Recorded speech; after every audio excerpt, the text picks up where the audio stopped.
Good day everyone, I am Kois William, isang ABI student at ngayon nagbibigay ng informasyon tungkol sa heat transfer.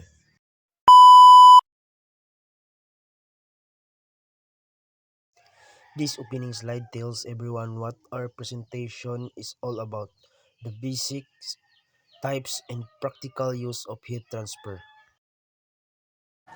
So ano ba ang heat transfer? Heat transfer simply means the movement of thermal energy between two places or objects na hindi pantay ang temperature. It always naturally moves from something hotter to something cooler. This flow stops when both sides have exactly equal heat. This balanced state is called thermal equilibrium. In it flows the second law of thermodynamics.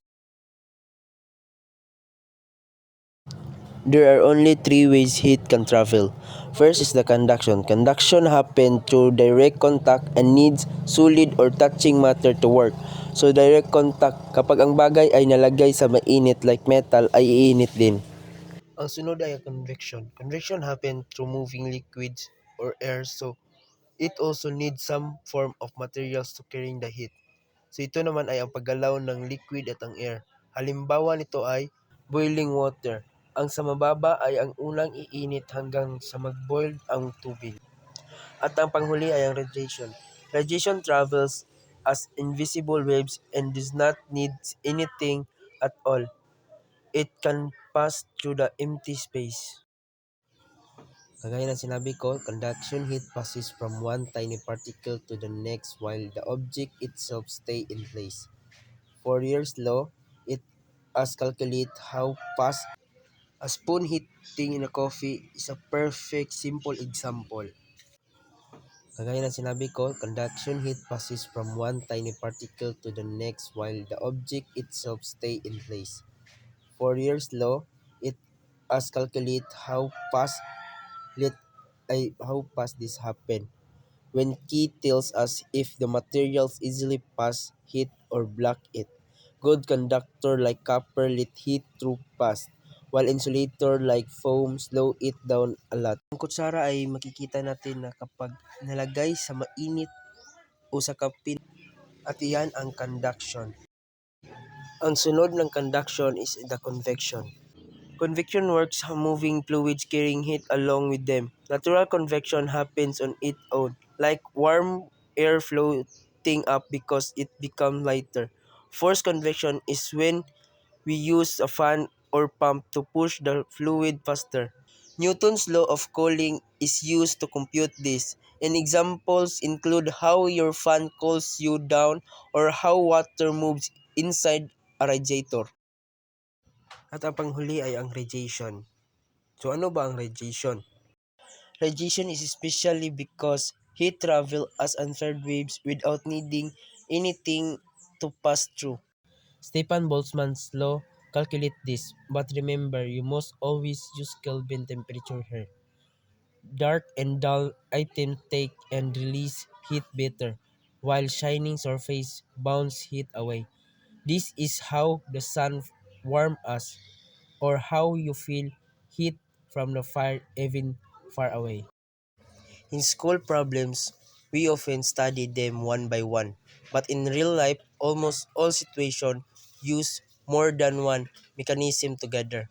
When boiling water in the pot, heat conducts from stove to the pot and the pot to the water. Convection moves the hot water upward and some heat also radiates out from the pot side into the air. Kagaya ng nasa larawan, makikita natin na ang init ay nanggagaling sa kalan habang pinapainit ang pot ay dahan-dahan ding umiinit ang tubig sa loob at habang pataas ng pataas ang init ng tubig ay dahan-dahan ding tumataas ang heat temperature at hanggang kumulo ang tubig. Diyan natin makikita na ang tatlong paraan ay na-combine. There are basic words and unit you will always use. Heat. It is a total amount of energy moves, measured in joules or kilojoules. Heat transfer rate. It's how much moves every second measured in watts. Thermal conductivity tells us how well heat flows through something, while thermal resistance tells us how much something stops heat. Everything we learn here is not just theory. We use it everywhere. In engineering, to build engines in safe homes. In farming, for incubators and drying harvest. In daily things like aircons and freezers. And it even controls our weather and keeps our body temperature normal. Kaya sa kagaya kong abi student, pakagawa tayo ng engines, mga power plants, insulation designs na mas maganda at mas updated pa. Dahil sa topic na to, makakatulong ito na makagawa tayo ng mas updated na machines. O sa agriculture is makakagawa tayo ng mga efficient na incubators, mga cold storage na mas mataas ang efficiency o hatching rate ng incubator. To remember, the most important points, heat always moves from hot to cold. There are exactly three ways it travels. They often happen together, and knowing there helps us design things that work better, cost less, and are safer for everyone. At yan lang po, sana may natutunan kayo.